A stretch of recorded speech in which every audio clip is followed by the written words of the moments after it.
On Thanksgiving Day, my daughter poured hot soup on my head and laughed. "You have 15 minutes to pack your things and leave."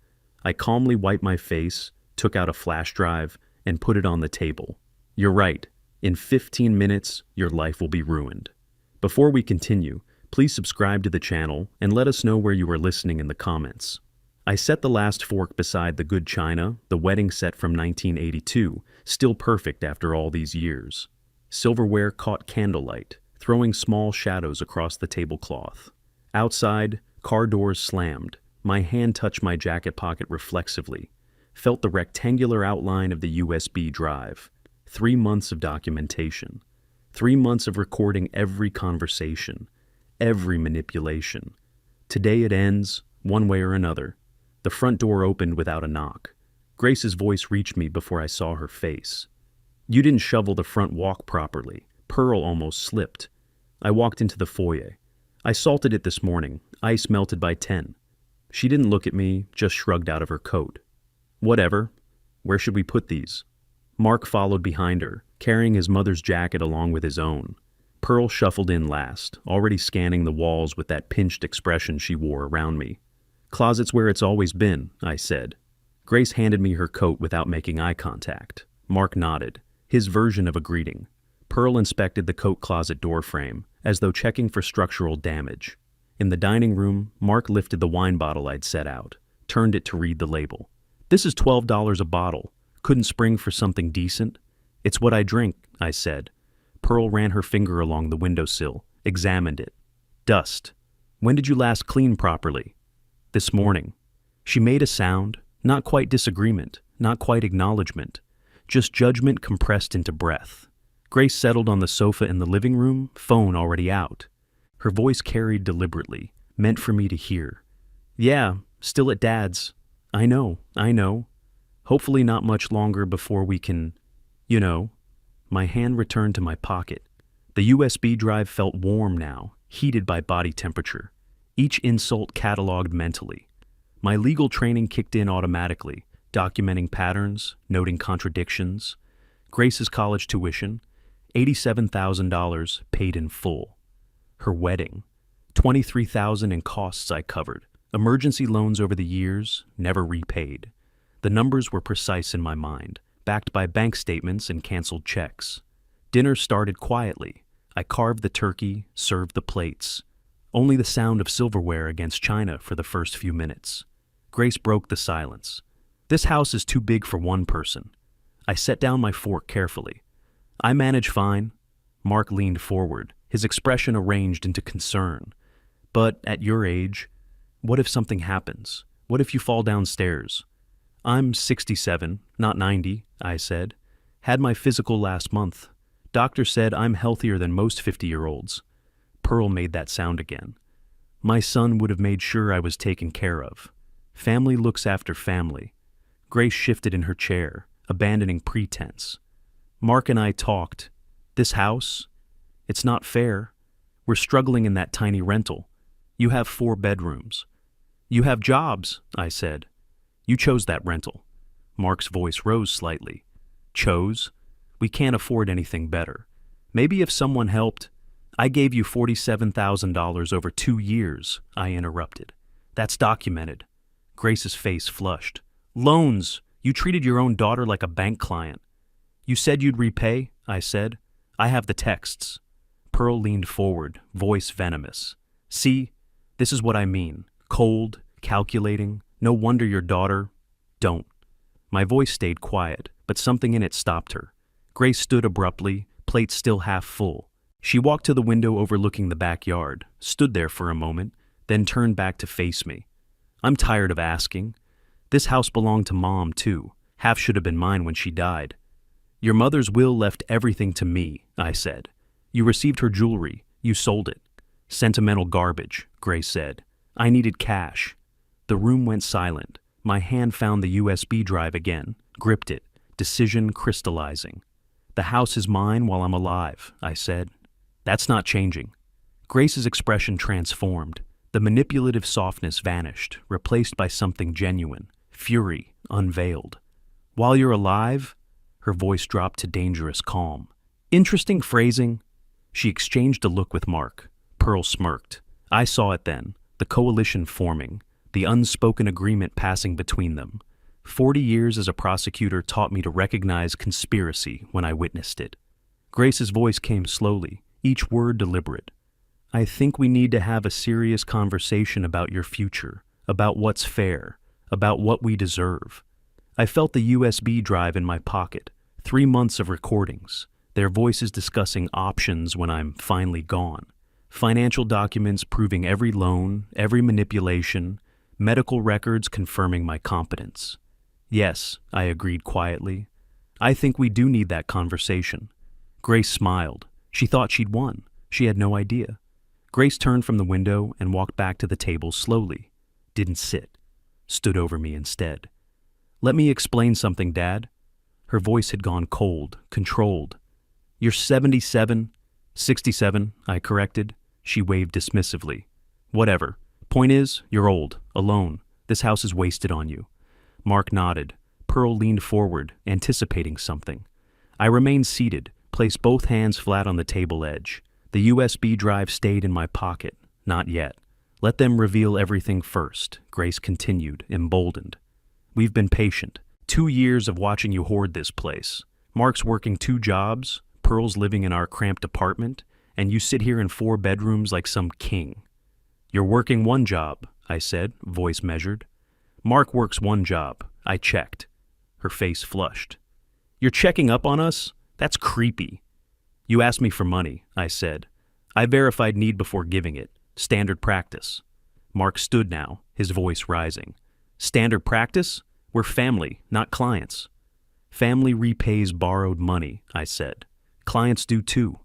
Pearl's voice came sharp, cutting. My son, Mark's father, he'd never treat family this way. He'd share. He'd be generous. I turned to her. Your son borrowed $15,000 from his brother and never repaid it. Mark told me that story himself. Pearl sputtered. That was different. That was business. So is this, I said. Grace slammed her palm on the table. Nothing about this is business. This is about taking care of your daughter, about doing what's right. What's right, I repeated quietly. Interesting phrase. Mark, emboldened by Grace's anger, stepped closer. Here's what's happening. You're going to sign the house over to Grace. Today. We'll drive to a notary tomorrow. Someone will be open day after Thanksgiving. And if I refuse? I asked. Grace leaned in, her voice vicious now. Then we make life difficult. Very difficult. Elderly man, living alone, maybe not as capable as he thinks. Maybe forgets things. Maybe needs assistance. Involuntary assistance. My expression didn't change, but internally I recognized what I was hearing. They'd planned this. Discuss conservatorship, competency hearings, legal authority to commit me. My prosecutor mind cataloged it automatically. Conspiracy, extortion, elder abuse. They were confessing on Thanksgiving. Grace continued. We've talked to people. Know what it takes to get someone declared incompetent? Not much. Few missed appointments. Couple neighbors saying you seem confused. Doctor visit where you can't remember details. Pearl nodded eagerly. I'd testify. Gladly. I stood slowly, not threatening, just refusing to be looked down upon. You've thought this through, I said. Grace's smile was triumphant. Yes. Consulted people, I continued. Made plans. Mark's voice came stronger now. We're not stupid. Never thought you were, I said. Just assumed you retained some basic decency. Grace laughed, harsh, brittle. Decency?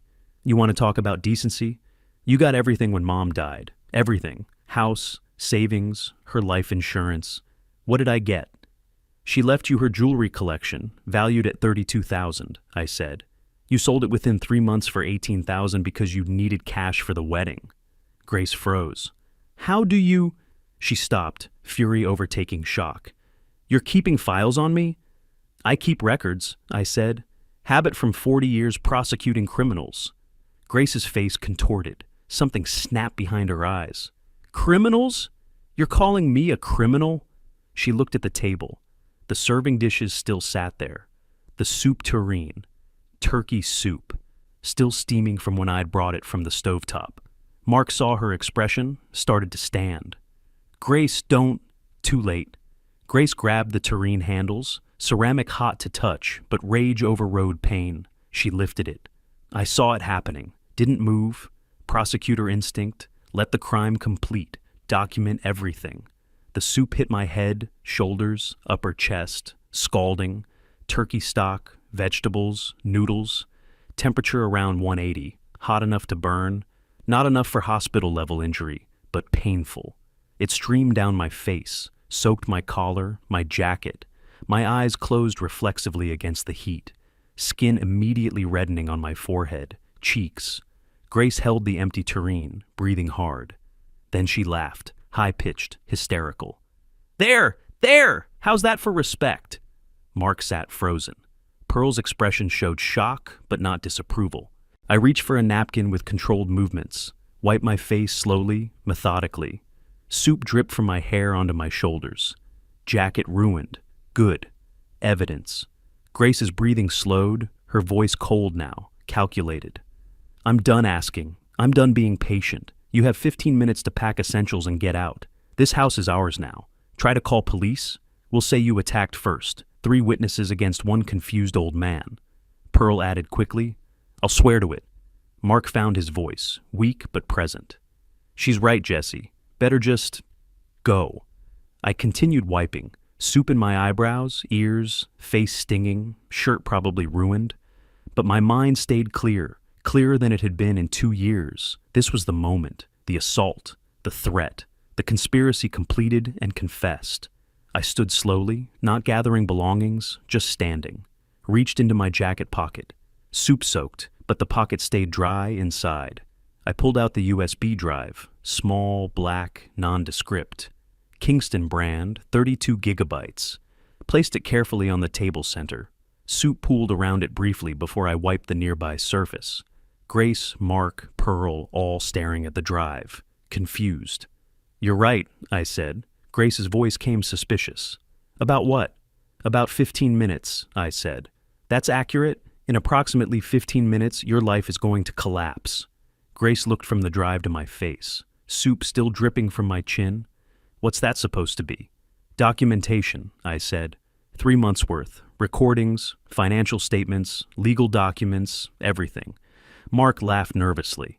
Recordings of what? I looked at Grace, ignoring Mark.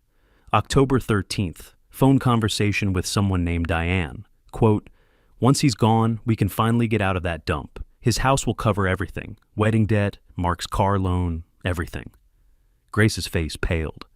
November 2nd, I continued. Conversation with Mark in my driveway. Quote, how much longer do you think he'll last? My mom says he looks weak. Pearl shifted uncomfortably. November 19th, I said. Phone call to county legal aid. You asking about conservatorship procedures for elderly parents. Steps to declare someone incompetent. Silence filled the room. Grace's hand trembled slightly as she reached for the USB drive. This is illegal, she said. Recording people without consent? My voice shifted. Lawyer voice. Cold. Professional. Pennsylvania is one-party consent state. I consented. Every recording is legal. Every document is notarized. Every fact is verified. I turned to leave, walked toward the stairs. Stopped at the doorway. Didn't look back. By all means, plug it in, see everything. Then you'll understand exactly what happens when you underestimate a prosecutor. Grace picked up the drive, looked at Mark. He nodded slightly. She walked to the living room where her laptop sat. Opened it. I climbed the stairs, entered the bathroom, removed the soup-soaked jacket carefully, evidence preserved, ran cold water, pressed a cloth to the burns on my face, watched myself in the mirror. 15 minutes, I said to my reflection. Let's see if I was accurate. Downstairs, the laptop booted up.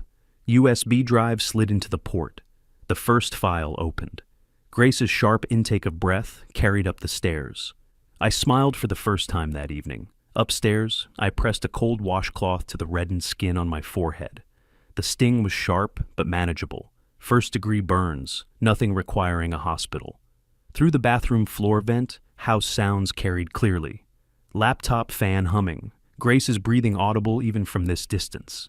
Downstairs, Grace double-clicked the first folder. Her screen filled with PDF thumbnails, legal documents, official seals visible even in thumbnail view. She clicked the first one.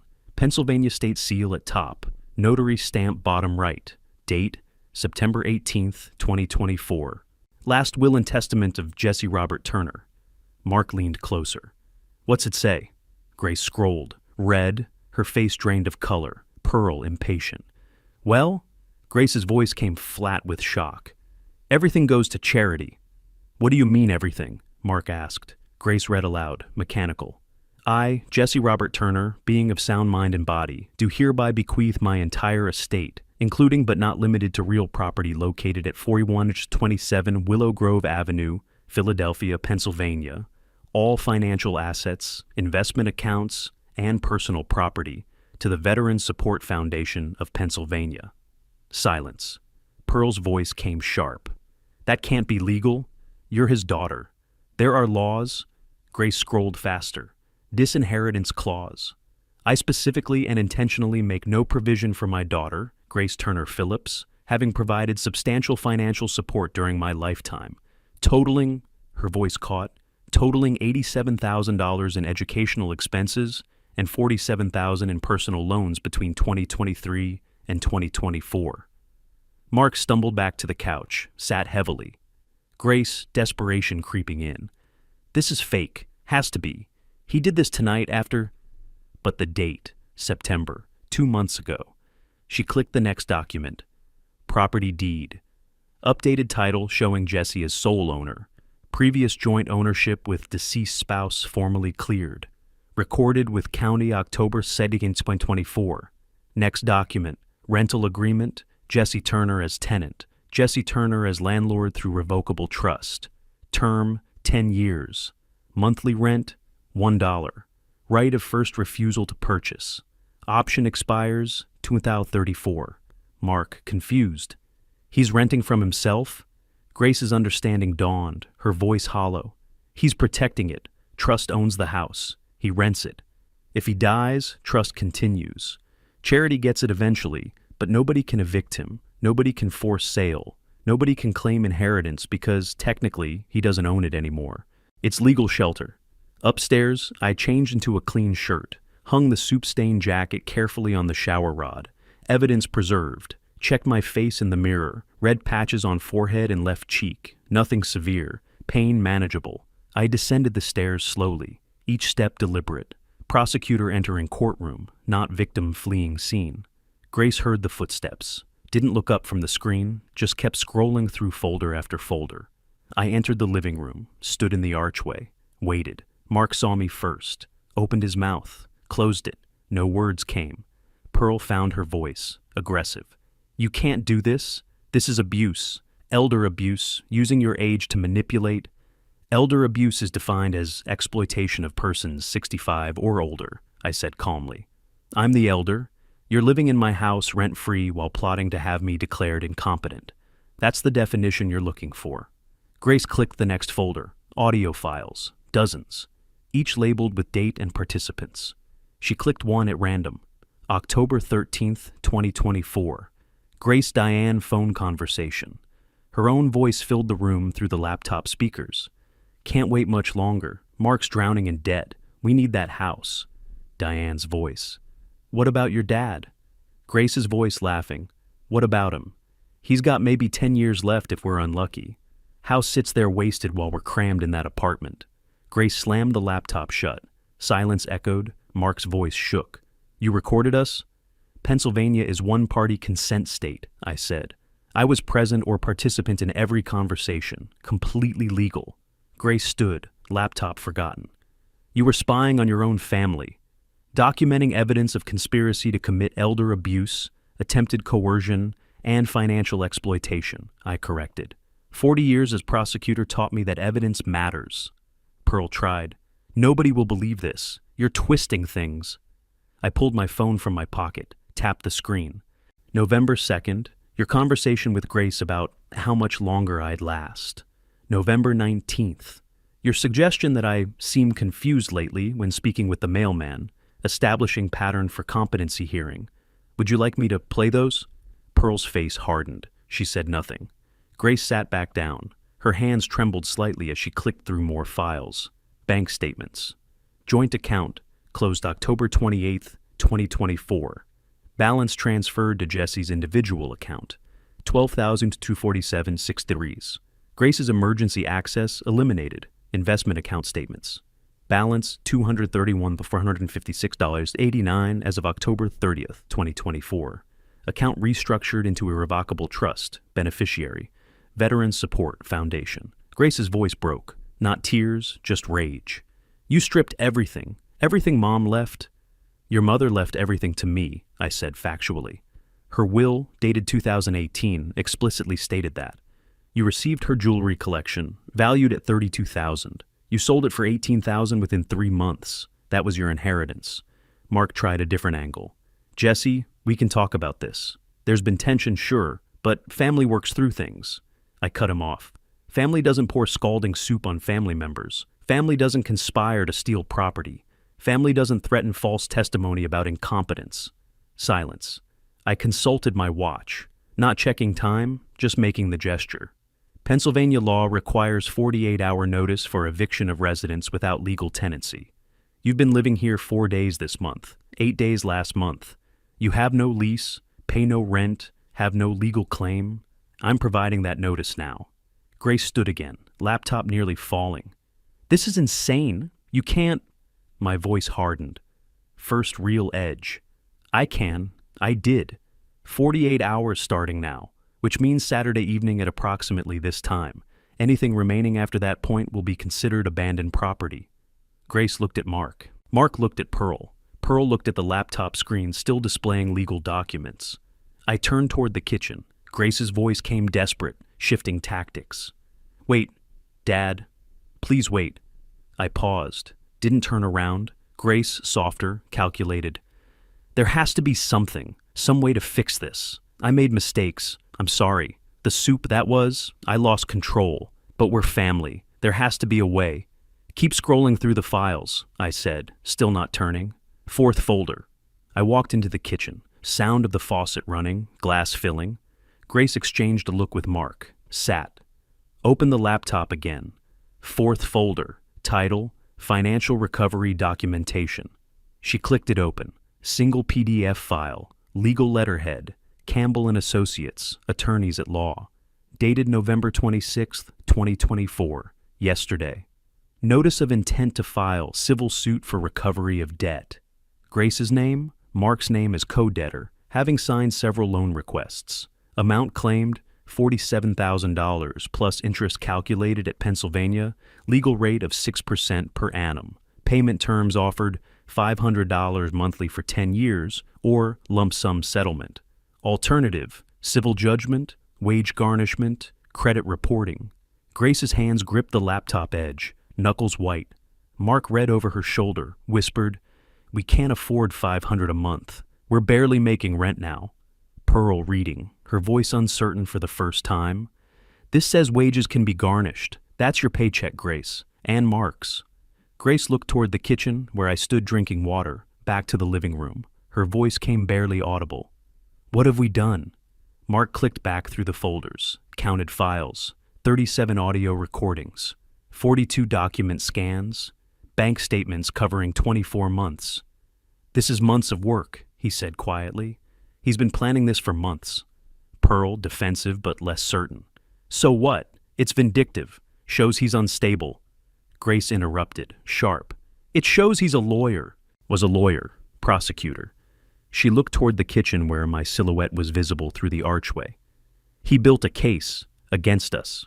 I returned to the living room doorway, carried my water glass. Didn't drink, just a prop for the appearance of casual calm. "Not a case," I corrected. "Multiple cases, civil recovery for debt, eviction for trespass, documentation for potential criminal charges if you attempt the competency hearing you discussed." Mark looked up. "Criminal charges?" I set the water glass on the side table, remained standing, positional authority. 3 months ago, Grace called me at midnight, emergency. Needed $3,000 for medical bills.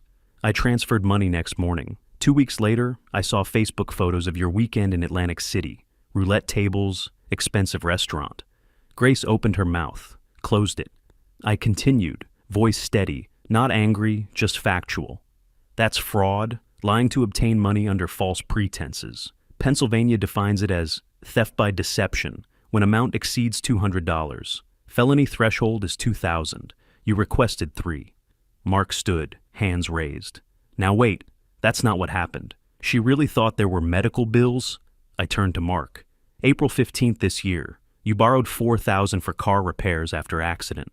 Showed me photos of damage. I reverse image searched them later. Stock photos from insurance website, dated 2019. Mark's face flushed. Also felony theft by deception, I said. I have the text messages, the fabricated photos, your written promise to repay within 60 days. It's been 7 months. Pearl stood now, voice rising. This is entrapment. You gave them money knowing entrapment requires law enforcement inducing crimes that wouldn't otherwise occur, I said calmly. I'm not law enforcement. I'm a victim who documented crimes after they happened, repeatedly. Grace closed the laptop, stood, faced me directly. You think you've won. Think you've backed us into a corner. Her voice steadied, finding footing. But I'm still your daughter. That means something in court. Judges don't like parents who cut off children completely. I interrupted. Pennsylvania has no filial responsibility for inheritance. I can leave my estate to anyone, already confirmed with 3 separate attorneys. Grace switched tactics. Fine, but this? She gestured at the laptop. Recording family conversations? Orchestrating situations to make us look bad? That shows premeditation. Shows you manipulated us. Shows I protected myself, I said.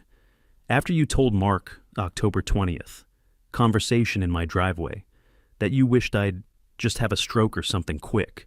I recorded everything after that date. Mark's head snapped up. You heard that? Bedroom window was open, I said. You weren't quiet. Silence. The weight of realized surveillance settling. Grace tried a different angle, voice softer. What about the house? You really going to let strangers have it? Mom's house? Where I grew up. You wanted me out of Mom's house 45 minutes ago, I said factually. Poured soup on my head to emphasize the point. Now it's sentimentally valuable? I was angry, Grace said. People say things when... You assaulted me, I interrupted. Witnesses present. That's simple assault under Pennsylvania code. Misdemeanor, but with my documented burns, could argue aggravated assault. That's felony. Mark, who'd been scrolling through his phone, looked up suddenly. Grace, your car. Grace distracted. What about it? Registration, insurance, title, whose name? Grace froze, turned slowly to me. The Lexus is registered to me, I said. Title in my name. You're listed as authorized driver. Insurance through my policy. Mark's voice climbed. That's her car. You gave it to her for her birthday.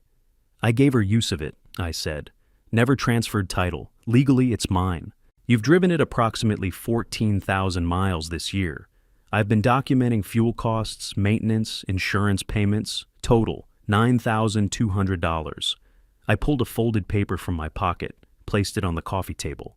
Pennsylvania Vehicle Code, Section 3701, unauthorized use of vehicle. When owner demands return and driver refuses, becomes theft. This is formal demand for return. 72 hours to deliver vehicle to my driveway with keys. Otherwise, I report it stolen. Grace snatched the paper, read. Legal letterhead again, Campbell and Associates. Same attorney who prepared the debt notice, dated today. Mark, calculating. We need that car. Grace's job is 12 miles away. My office is 15. Public transportation, I said. Uber, carpool, not my concern. Grace's voice came desperate, thin. You're destroying us. Over what? Hurt feelings? Wounded pride? First flash of real anger, controlled but visible. Over theft, lies, conspiracy, assault, elder abuse, pick your crime. Pearl found her voice venomous. This is revenge, pure revenge. You're using the law as a weapon because your feelings got hurt. You're cruel, vindictive, just like... I cut her off, voice ice. Just like what? Just like someone who spent 40 years putting actual criminals in prison? Yes, exactly like that. We're not criminals, Pearl said. You participated in conspiracy to defraud, I said.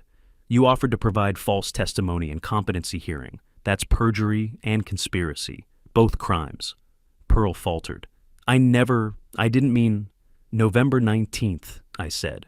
Phone call to Grace. Your exact words, I'll tell any judge he's losing it. Forgot my name twice last week. You never visited last week. I have calendar records, security camera footage. That's premeditated perjury. Pearl sat heavily, face pale.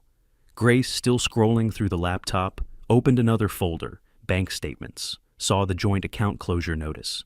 The emergency account. $12,000. That was for emergencies. Medical bills, home repairs. Your emergencies, I said.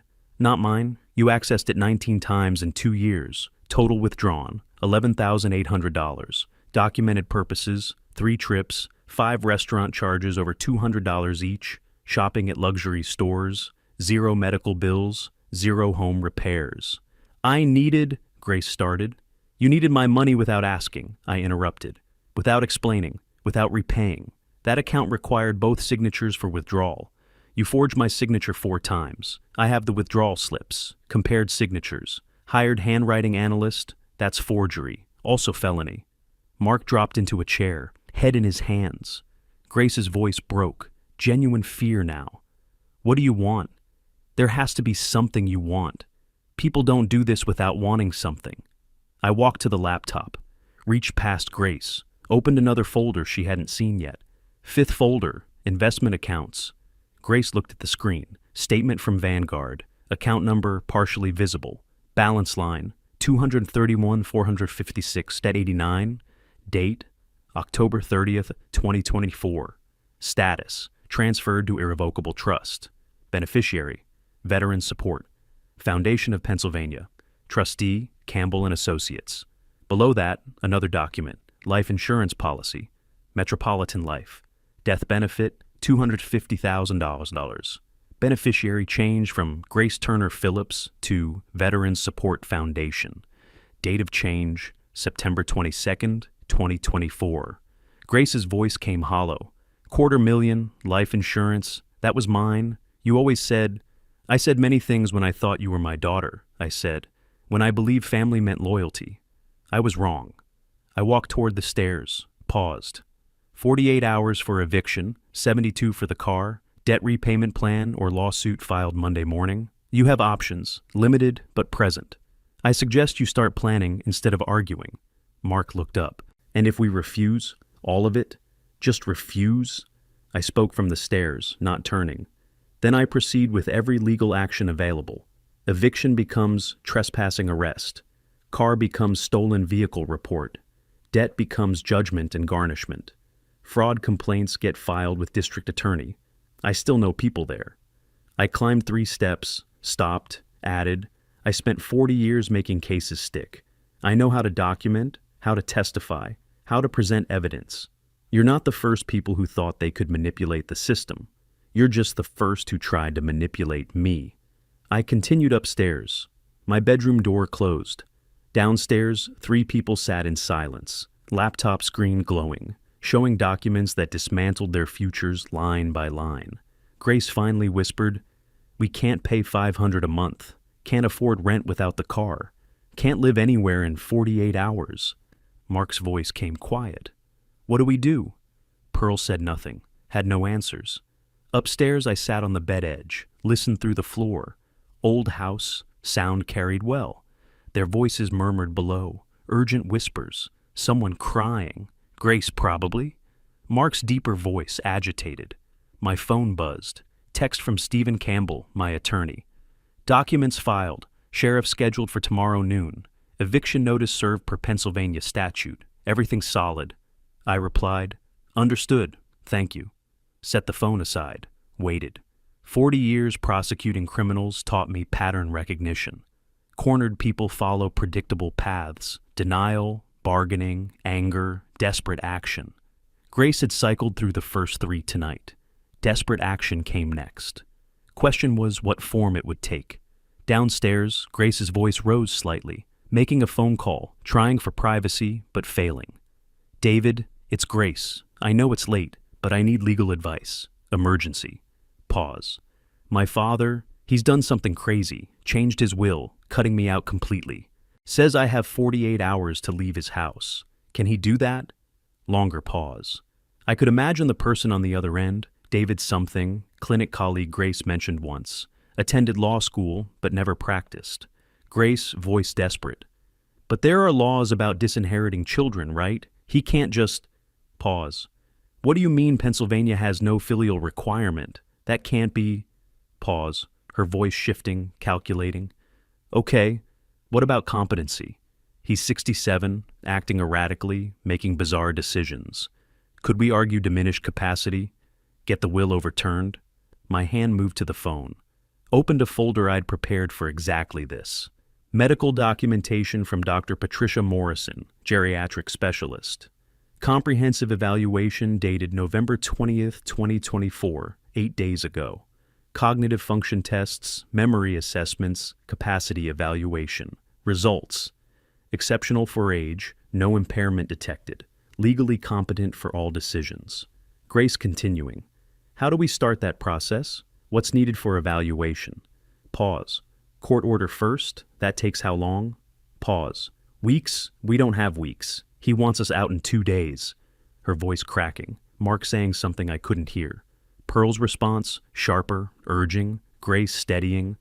Listen, I'll pay your consultation rate. Can you meet tomorrow morning, look at documents, tell me our options? Pause. 900 for consultation? Pause. Fine, yes, tomorrow at 10. Your office. She ended the call. Silence below. Mark's voice clearer now. What did he say? Grace said Pennsylvania law is on Dad's side, but also said competency challenges can work if we document behavior patterns, confusion, memory loss, irrational decisions. Pearl eager. I can testify to that. Seen him forget things multiple times? Grace. You haven't visited in 3 months. Dad has calendar records proving it. Pearl deflating. Right. Mark. What about the recordings? Aren't they illegal somehow? Invasion of privacy? Grace. David says Pennsylvania is one-party consent. If Dad was present, recordings are legal. Pause. He thought of everything, planned every detail. Silence. Mark, desperate. There has to be something. Medical emergency? Say he threatened us? Self-defense? Grace. With what evidence? He has recordings proving we plotted against him. I assaulted him. There are witnesses. Us. More silence. Then Grace's voice, changing tone, softer, calculated. What if we apologize? Really apologize? Beg? Play on his emotions? He's still my father. Has to feel something.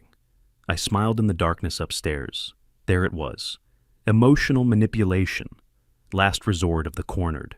I stood, walked to the bedroom door, opened it, descended the stairs slowly, letting each step announce my approach. They fell silent immediately. I entered the living room, 3 faces turning toward me, Grace's eyes red but calculating, Mark standing near the window, ready to leave or fight, unclear which. Pearl on the couch edge, diminished. I heard you, I said simply. Phone call to David from your clinic, discussing competency challenge. Grace caught but defiant. You were listening? My house, my stairs. Not my fault sound carries. I pulled my phone from my pocket. Also, you're on my Wi-Fi network. Did you know router logs show every device connected, including what websites visited? Grace's face paled. She'd been Googling Pennsylvania inheritance law, probably. Competency hearing procedures, elder abuse claims. I opened a folder on my phone, extended it toward her. Last file on the USB. You didn't scroll that far. Grace took the phone reluctantly. Opened the document. Medical report. Official letterhead. Morrison Geriatric Associates. She read. Face draining of color. Mark reading over her shoulder. Comprehensive cognitive evaluation. Performed November 20th, 2024. Patient Jesse Turner, age 67. Results. MMSE score 30/30, perfect. Montreal Cognitive Assessment 28/30, superior. Executive function tests, all normal ranges. Conclusion. Patient demonstrates cognitive function well above average for age cohort. No evidence of dementia, memory impairment, or diminished decision-making capacity. Patient is fully competent for all legal and financial decisions. Grace's hands trembled slightly holding the phone. I scheduled that evaluation 3 weeks ago, I said. After overhearing your October conversation about options when he finally loses it, I predicted every move you'd make, documented, prepared counter evidence. That's what prosecutors do. Grace handed the phone back, sat slowly. When she spoke, her voice was completely different, small, childlike. Daddy, please. I made mistakes, terrible mistakes. But I'm your daughter, your only child. Mom wouldn't want this. I felt nothing. Watched her performance clinically. Remember when I was little? You taught me to ride bike in the driveway. Took me to father-daughter dances. You loved me then. I loved who I thought you were. I corrected. That child doesn't exist anymore. Maybe never did. Grace, tears now, real or performed, didn't matter. I can change. We can fix this. Family counseling. I'll pay back the money, slowly, but I'll pay it. Just don't destroy us. You poured near-boiling soup on my head 90 minutes ago. Told me to leave my own house. That's who you are now. Mark stepped forward. Jesse, be reasonable. We'll leave. Accept the debt terms. $500 monthly. But don't take the car. Grace needs it for work. I need it for... The car is mine. Legally. You've driven it without compensation for 2 years. That ends. Pearl found her voice. This is cruel. You're punishing mistakes with complete destruction. That's not justice. That's revenge. I turned to her. You conspired to commit perjury. Planned to testify falsely in competency hearing. That's not a mistake. That's a crime. Pearl shrank back. Grace shifting tactics again. Okay. We'll accept everything. Debt, eviction, car. But please, the criminal charges. Don't file those. I'll lose my job. Mark will lose his. We'll never recover. Should have considered that before committing fraud multiple times. Mark, desperate. What do you want? There has to be something. Money? We don't have it now, but we could... There's nothing you have that I want. You already took everything that mattered. My trust, my dignity, my belief in family. I can't get those back, but I can ensure you don't profit from taking them. Grace stood abruptly. Emotional appeals failing, anger returning. Fine, you want war? You'll get it. I'll fight the eviction, file counterclaims, harassment, emotional abuse, elderly man weaponizing legal system. With what lawyer? I asked calmly. You can't afford $500 monthly debt payment. Consultation fee you just agreed to. $900, that's probably 2 weeks' salary. Court filing fees, attorney retainers, thousands. I have retirement savings and legal expertise. You have debt and desperation. Mark tried once more. If we leave peacefully, return the car, start debt payments, will you drop criminal complaints? I considered. Let them hope briefly. No, criminal complaints aren't mine to drop. They belong to district attorney's office. If I file them, which I haven't decided yet, prosecutors determine whether to pursue. I'd be witness, not plaintiff. Grace's voice broke. So there's no way out? Nothing we can do? You can leave in 48 hours as instructed, return vehicle in 72, begin debt payments, avoid further fraud or threats. That prevents additional charges. Mark pulled Grace aside, whispered urgently. She shook her head. He insisted. Finally she nodded. They turned back to me. Mark, voice steady, trying for dignity. We'll leave Saturday evening. We'll return the car Sunday. We'll start payments somehow. But you need to know something. I waited.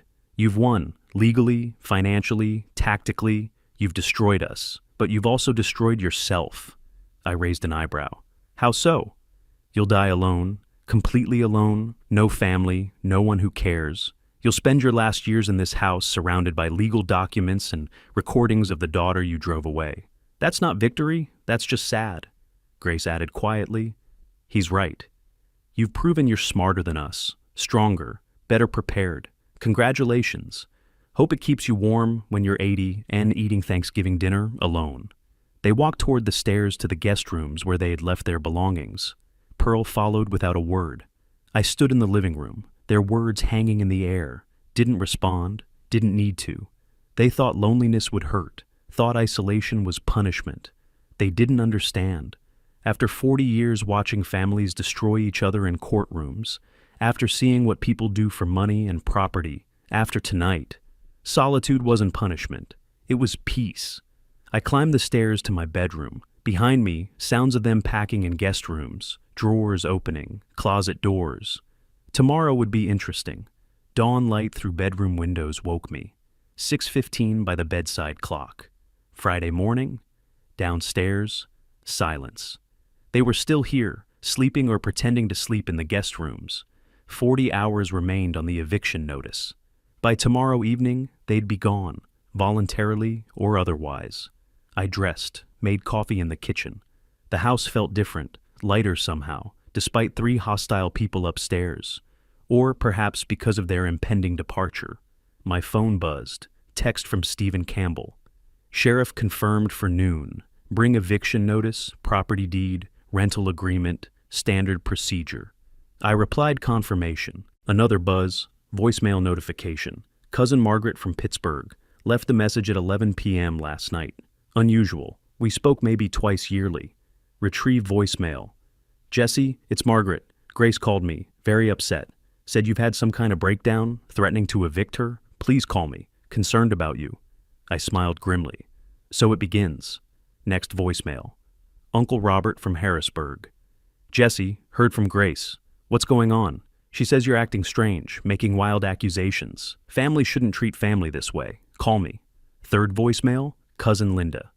This is unlike you. Grace says you need help. Should we be worried? We're family. We can figure this out together. 4 more voicemails. Similar content. Grace had worked late into the night, calling every relative with a phone number, painting a picture. Elderly father having breakdown, persecuting innocent daughter, needs intervention, classic manipulation, create narrative, spread it wide, isolate target. I sat at the kitchen table, made a list of callers, drafted a simple email response, attached 3 files, audio recording of soup assault, photo of my burned face taken last night, legal summary from Stephen Campbell outlining documented fraud, subject line, the other side of the story, email text.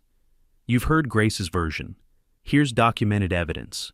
Draw your own conclusions. If you have questions, call me directly. Sent to all voicemail numbers. Within 20 minutes, the phone rang. Margaret. Jesse, I just listened to that recording. Is that really... Did she actually... Yes, that really happened. About 9 p.m. Thanksgiving night. 2 witnesses present. Neither stopped her. Margaret shocked. And the fraud? The loan she never repaid?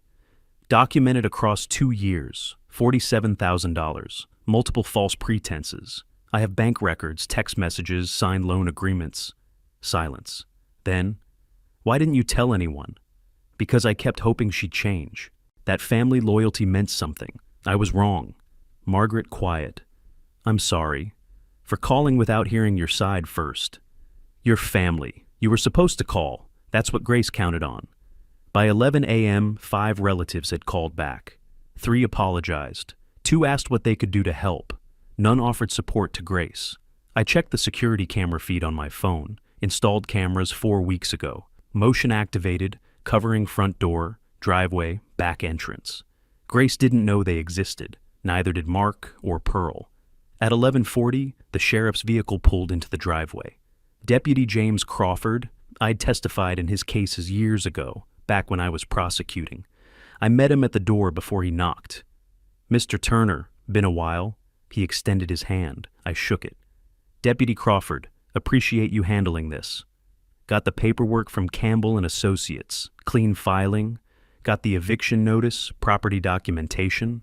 I handed him a folder, everything organized. Deed showing sole ownership, rental agreement showing I was legal tenant, eviction notice filed through proper channels, photographs of my burns, evidence of assault justifying immediate eviction. Crawford reviewed, nodded. Occupants still inside? 3 people, daughter, son-in-law, his mother, guest rooms upstairs. They aware this is happening? I gave verbal 48-hour notice Wednesday evening. This makes it official. He knocked on the door frame loudly, called up the stairs. Philadelphia County Sheriff's Office. Need all occupants in main living area immediately. Sounds of movement upstairs, doors opening. Grace appeared at top of stairs, dressed, composed, ready. She'd been prepared for this. Mark behind her, Pearl last. They descended, stood in the living room. Crawford, formal tone.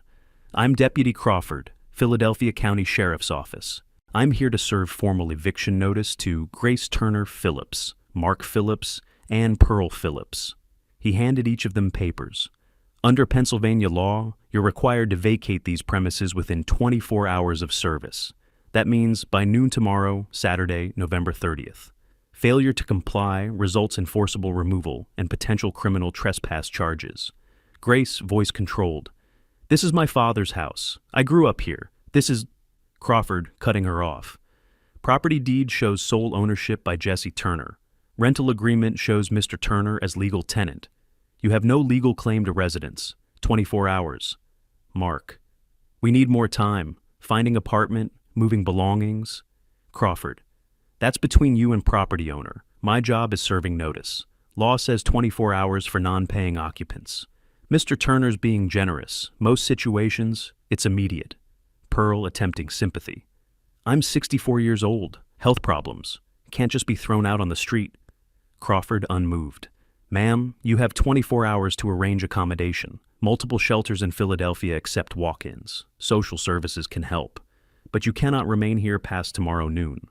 He turned to me. Anything else needed? Vehicle registration issue. They're using car registered in my name. Filed formal demand for return. 72 hours from yesterday evening. Crawford made a note. That's separate civil matter, but if they don't return vehicle after written demand, becomes theft. Keep documentation. I have everything documented. After Crawford left, Pearl made one final attempt, followed me to the kitchen while Grace and Mark conferred in the living room. Jesse, please, I know I said things. Supported Grace when I shouldn't have, but I'm an old woman with nowhere to go. Grace and Mark, they'll figure something out. But me, I have nobody else. I filled a coffee cup. Didn't respond. Pearl continuing. My Social Security is $800 a month. Can't afford apartment on that. Can't work. Arthritis too bad. You're sending me to homeless shelter. You conspired to commit perjury. Offered false testimony to have me declared incompetent. Those are crimes. I was just talking. Didn't mean... You meant it. November 19th phone call. November 24th. Conversation with Grace in my garage. Yes, I heard that too. Window was open. You actively planned my institutionalization. Because you wanted your son to inherit through his wife. Pearl, voice hardening. My son was good man. Would have taken care of family. Not like you, cold, calculating. Your son died owing his brother $15,000. Mark told me that story himself. Your family's pattern of not repaying debts predates Grace. Pearl straightened. You'll regret this. Karma exists. So does accountability. 24 hours.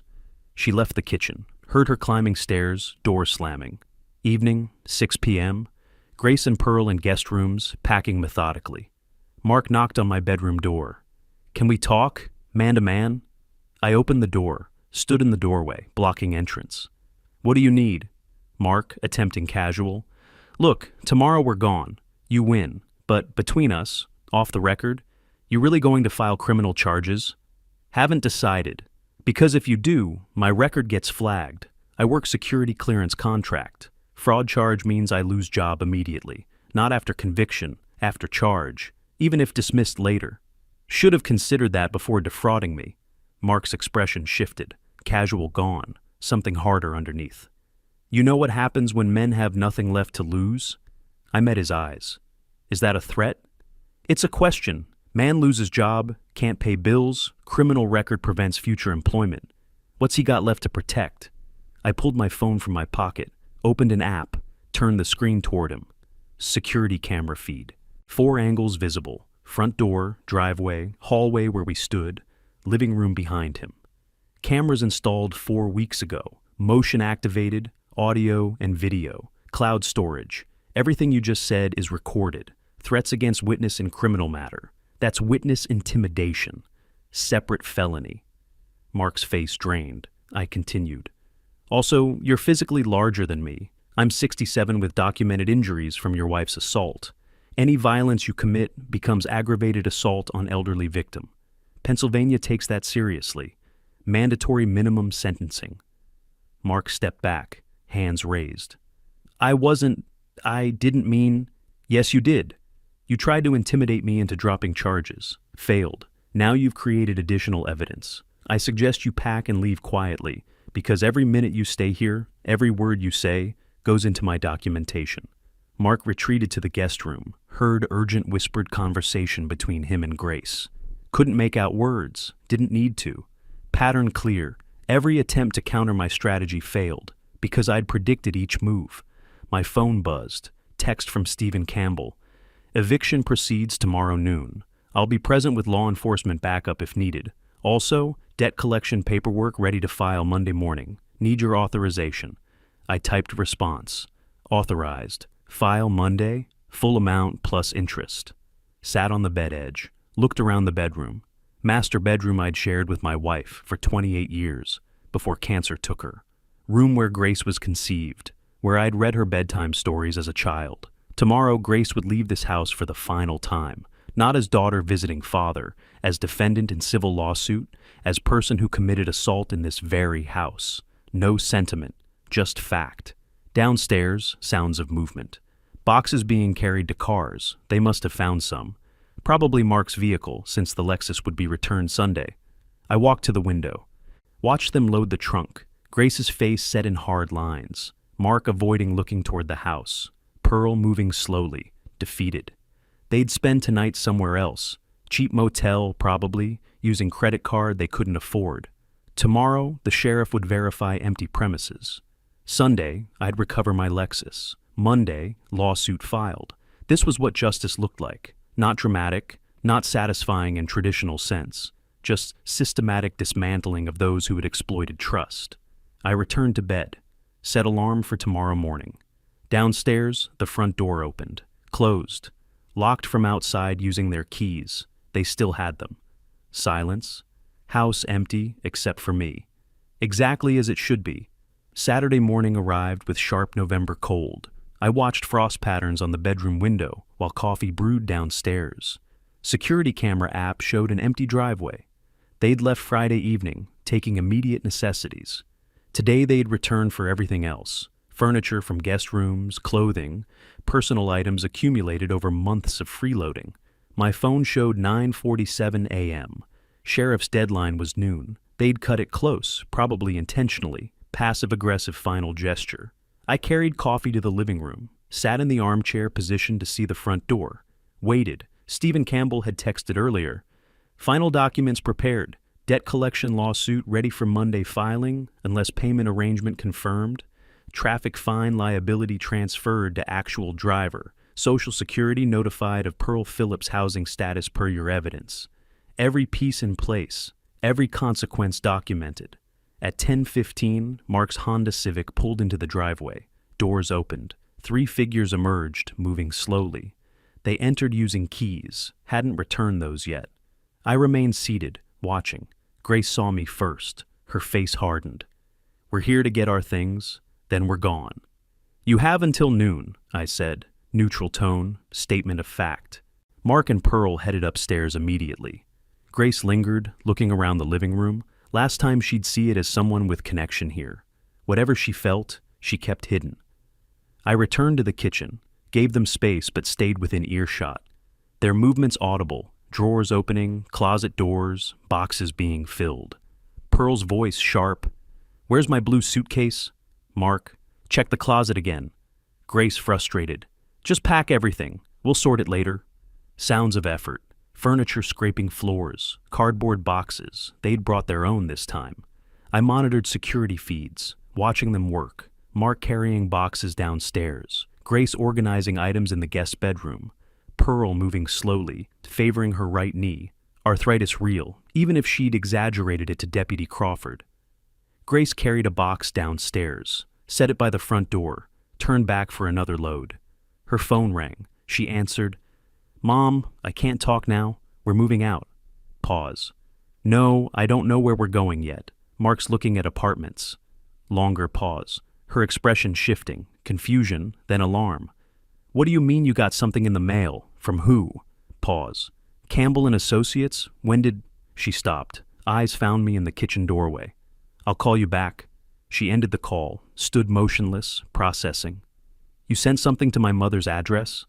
I sent legal documents to last known address on file. Your mother's house in Gladwin, where you lived before moving in here rent-free.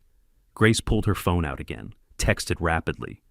30 seconds later, her phone chimed. She opened the attachment, read. Color drained from her face. You're suing me? $47,000? Debt collection. All loans documented. Repayment promised, never delivered. Legal remedy. Mark, coming downstairs with another box, heard this. What? Grace showed him the phone. He read, set the box down heavily. This lists every loan, every date, every amount, his voice hollow. Atlantic City weekend. That was medical emergency. Car damage photos. Those were fake. All of it. Every lie we told. Every fraud you committed, I corrected. Pennsylvania law defines obtaining money through false pretenses as theft. I'm pursuing civil recovery. Could pursue criminal charges. Haven't decided yet. Mark pulled an envelope from his jacket pocket. Had been carrying it, hadn't mentioned it.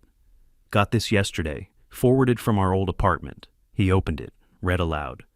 Pennsylvania Department of Transportation. Outstanding violations for vehicle registration. PA 47229 KLM.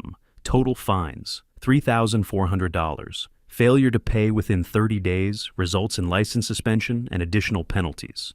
He looked at me. The Lexus. These are parking tickets, speeding cameras, toll violations from the past year. Vehicle registered in my name, I said. Fines assessed to registered owner. I've transferred liability to actual driver. You and Grace. Documentation submitted last week. Grace's voice rose. You're making us pay for tickets on your car? My car that you drove exclusively for 2 years without compensation. Insurance, registration, maintenance, all my expense. Approximately $9,000 annual cost. You paid $0. Now you pay the fines you incurred. Mark's hands trembled slightly holding the letter. $3,400, on top of $47,000 lawsuit. We can't. You should have considered that before committing fraud and traffic violations. Pearl descended the stairs, carrying a small bag. Stopped at the bottom, breathing heavily. From her purse, she pulled a crumpled envelope. Threw it on the floor near my feet. You did this. I know you did. I picked it up. Official Social Security Administration, letterhead. Opened it, read, Notice of Benefit Recalculation. Our records indicate recipient Pearl Phillips has been residing with family members without contributing to household expenses. Survivor benefits received while living rent-free with relatives may require adjustment per SSA guidelines. Please contact our office within 15 days. I handed it back to her. I provided factual information. You claim poverty while living free in my house, eating my food, using my utilities. That's benefit fraud.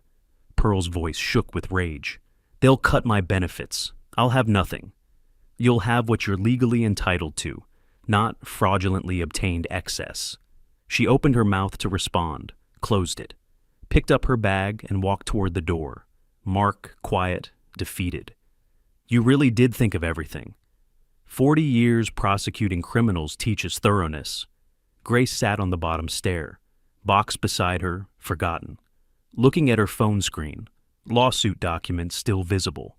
Every dollar, you tracked every single dollar.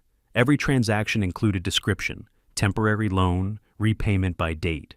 Your written promises, your signatures on some, text message confirmations on others, bank records showing transfers, complete documentation.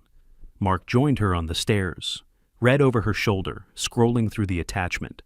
Medical bills that didn't exist, car damage that never happened, emergency expenses that were vacations. He has proof of all of it. Grace's voice came barely audible. When did you start?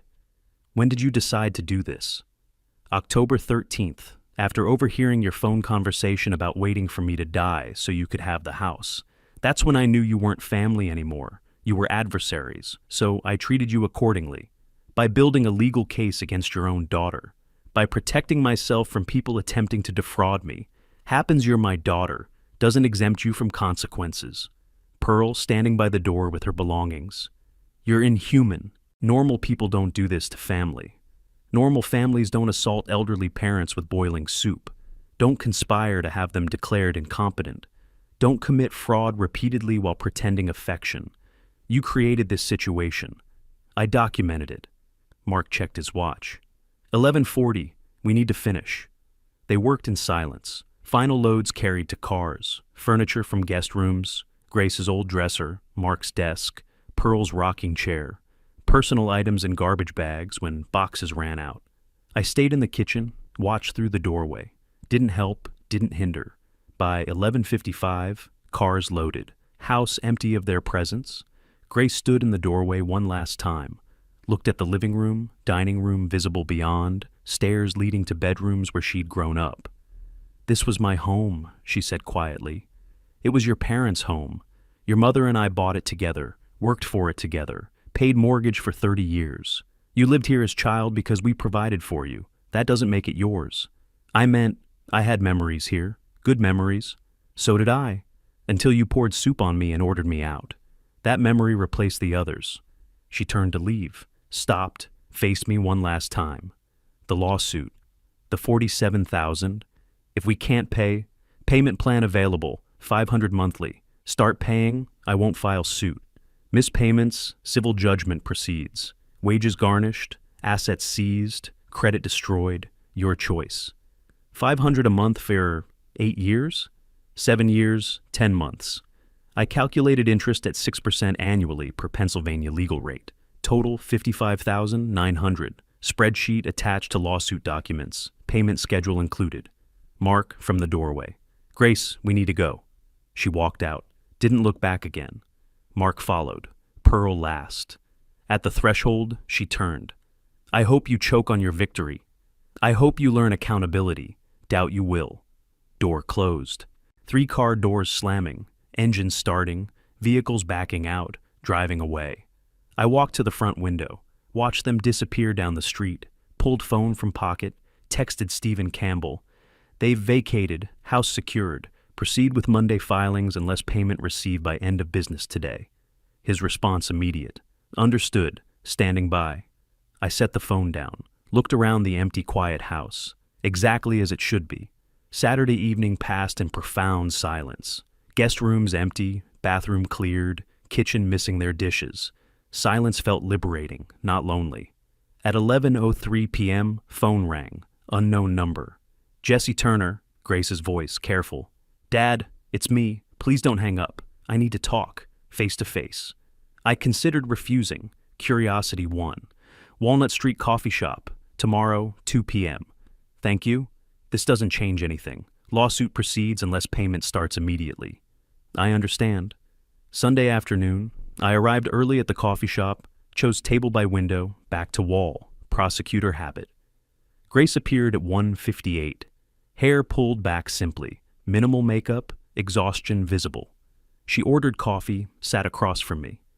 "Thanks for coming," she said quietly. She sipped coffee, gathered herself.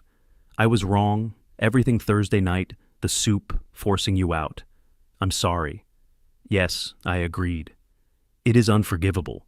She blinked, had expected softening. "But I'm asking, any way to fix what I broke? You can't fix trust once destroyed. Only accept consequences." Her expression shifted. "Consequences. That's all you care about. You assaulted me, conspired against me, committed fraud. Relationship doesn't exempt criminal behavior. 47,000 isn't one mistake. It's years of deliberate theft." She stood, paced to window. "You're destroying me, my job, my marriage, my future."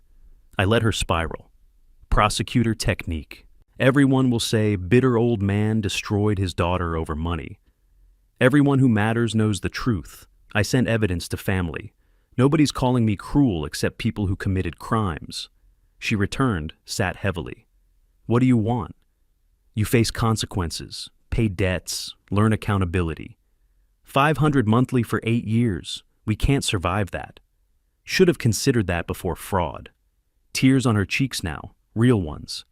"Please, there has to be mercy, recognition that I'm your daughter." I finished coffee, looked directly at her. "I gave you everything. University tuition, $87,000. Wedding, $23,000. Loans, $47,000. Total, $165,000. Never asked repayment, only wanted basic respect." I stood. "Debt exists. Payment plan, 500 monthly. Start Friday or lawsuit proceeds.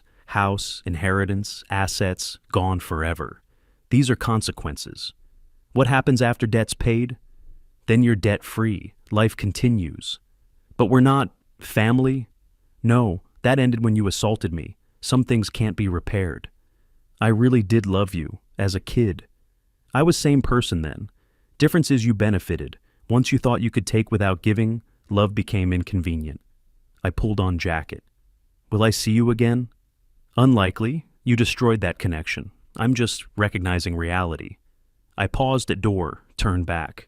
I'm not celebrating your suffering, but I spent 2 years being manipulated, stolen from. This week, I ended that. I feel nothing except relief. Grace's face crumpled. I left, walked to car, drove home. Phone buzzed. Text from Grace. First payment Monday, direct deposit. I'll send confirmation. I typed, acknowledged, lawsuit suspended pending payment. Entered house, closed door. Silence, security, solitude, not victory, just justice. First week of December, passed in reconstruction. Changed locks Monday. Security system upgraded Tuesday.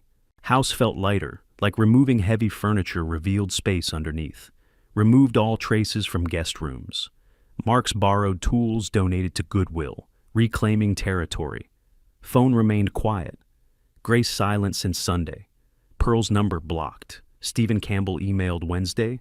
Payment pending. Grace confirmed first installment December 15th. Lawsuit suspended. Life settling into new patterns. Cousin Margaret called mid-December. Saw Grace at grocery store in Kensington, comparing pasta prices. She's learning to budget, I said neutrally. You don't feel anything? I feel justice is functioning. She's repaying debt, appropriate outcome. Through family grapevine, picture emerged. Grace and Mark rented apartment in Kensington, $1,400 monthly. Combined income, $6,500.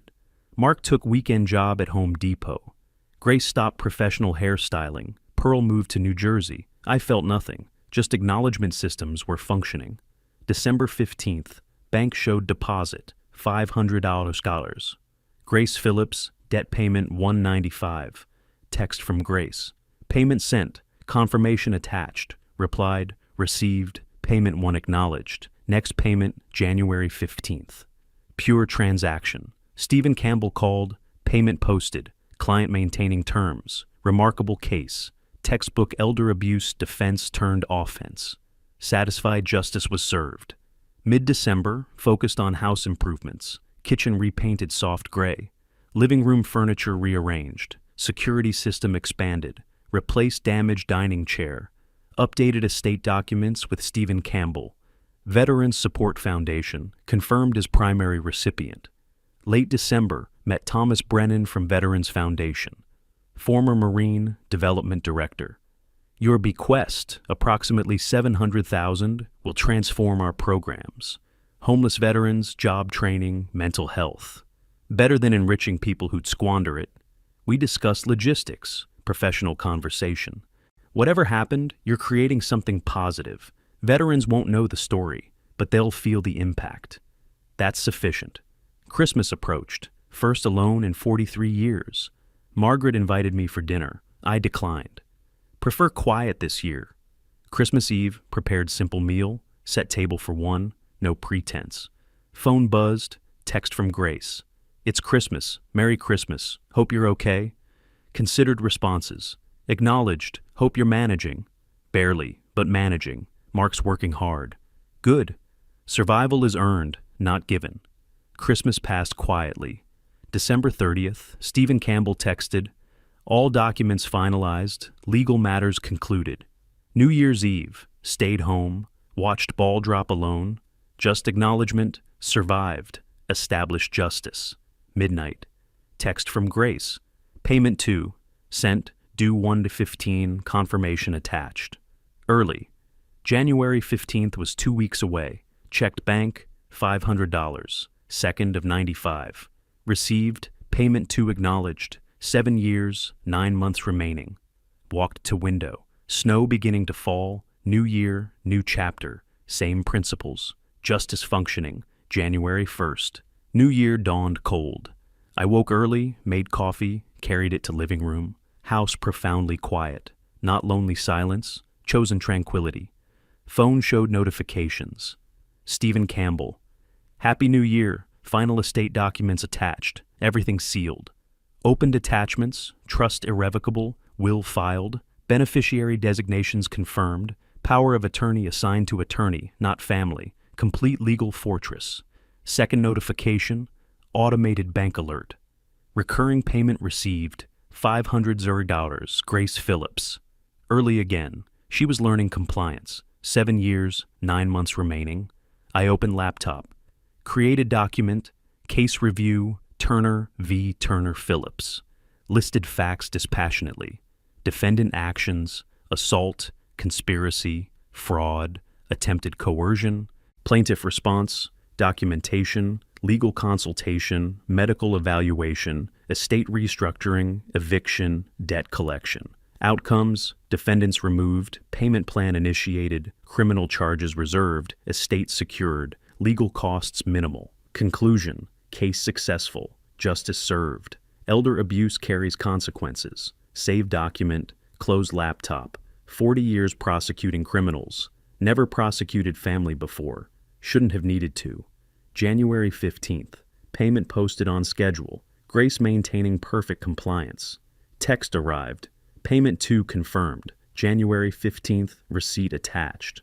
Replied, acknowledged, payment 2 received. Next payment, February 15th. But she responded more. I get it now. What I did. Took losing everything to understand. Considered ignoring. Responded honestly. Understanding after consequences isn't wisdom. It's expensive education. Fair, but I'm learning. Mark got permanent position at Home Depot. Management training. Good. Necessity clarifies priorities. I won't pretend we'll reconcile, but I'm trying to become someone who deserved your help, retroactively. You're becoming someone who earns what she has. That's sufficient. Good luck, Grace. Thanks. Same to you. Last personal exchange, appropriate conclusion. Mid-January, Stephen Campbell requested meeting. His office, Center City. Everything sealed, payment schedule on track. He pulled file. Professionally speaking, unusual case. Most elder abuse ends badly. You flip the script. I had advantages, legal training, financial resources. You had courage, 3 months documenting abuse. Most people would have exploded emotionally, destroyed their case. 40 years teaches patience. Do you regret it? Permanent family rupture? Answered honestly, I regret it was necessary. Don't regret that I did it. Alternative was accepting abuse indefinitely. That's not a price I'd pay for a relationship that wasn't real. January 20th, letter from Veterans Support Foundation. Board accepted your bequest. We're establishing Turner Fund for homeless veteran housing. Your legacy will be tangible, lasting, honorable. Legacy secured. Money helping people who served honorably, not enriching those who squandered trust. Satisfying. January evening, kitchen table. Open notebook, wrote, 40 years I prosecuted criminals. But most important case was against my family, most painful, most necessary, most clear-cut. Grace committed crimes believing family exempted consequences. She was wrong. I didn't destroy her life. I removed unearned privileges. She has apartment, job, husband working, debt repayable. Consequences proportional to actions. That's accountability. I have house, assets secured, estate distributed properly, safety, peace, chosen solitude. Some call this sad. Elderly man alone, family estranged. I call it honest. No more pretending dysfunction is normal. No more accepting disrespect. No more funding fraud. Just truth. I'm 67, healthy, financially secure, legally protected, alone by choice, living with integrity. Justice isn't pleasant, but it's necessary. Case closed. Set pen down. Closed notebook. Phone buzzed. Cousin Margaret. Coffee this week? Replied. Thursday works. Morning good? Perfect. 10 a.m. Life continuing. Relationships with people respecting boundaries. Simple, honest interactions. Exactly what I wanted. Final check of accounts. Balance healthy. Debt payment received. Investments growing. Estate managed professionally. Numbers told story. Victim became victor through competence, through documentation, legal knowledge, strategic planning, absolute refusal to accept abuse. Closed laptop, locked doors, new locks, my keys, my security, set alarm, checked cameras. Tomorrow would bring routine, coffee, newspaper, walk, quiet day and quiet house. No drama, no manipulation, no plotting. Just peaceful existence earned through 4 decades public service and 3 months private justice. Climb stairs, change clothes, set alarm, last thought. 40 years. Prosecuting criminals, most satisfying verdict came against people sharing my DNA. Justice didn't care about relationships, only facts, evidence, appropriate consequences. Neither did I anymore. If you like this story, please like this video, subscribe to the channel, and share your impressions of this story in the comments. To listen to the next story, click on the box on the left. Thank you for watching.